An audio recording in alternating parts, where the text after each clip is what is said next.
Salut tout le monde les gens, c'est West Coast Record, bienvenue aujourd'hui dans ce deuxième épisode de Fuel Contact, et aujourd'hui on va tester ça.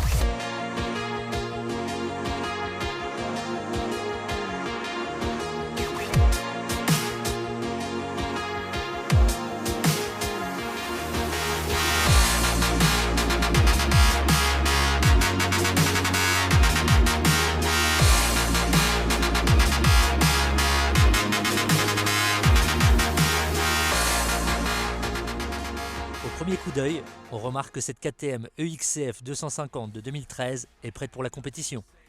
Un pot Léo Vinci L X3, un réservoir translucide sans robinet, des suspensions avant et arrière préparées par Guillaume Porte de chez GPRP, un disque de 260 mm à l'avant pincé par un étrier double piston de chez Brembo, un disque de 220 mm pour l'arrière, moteur 4 temps, injection 42 mm, 4 soupapes, 248,6 cm3, qui délivre tout de même 35 chevaux.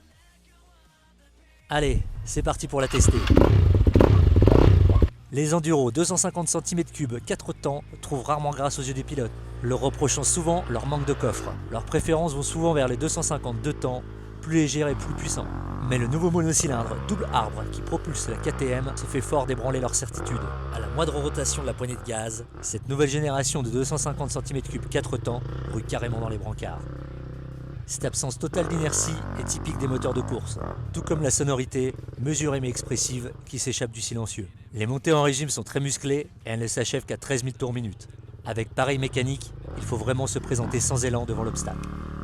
La superbe efficacité de la KTM en conduite sportive a un prix. Si la souplesse de son moteur autorise tous les styles de conduite, des plus calmes aux plus énervés, son châssis conçu pour absorber ornières et racines, sans dévier de la trajectoire, s'avère moins facile à exploiter, même avec les suspensions préparées par GPRP. Les suspensions fermes de la KTM lui procurent une rigueur à grande vitesse, mais elle peut user les pilotes en petite forme.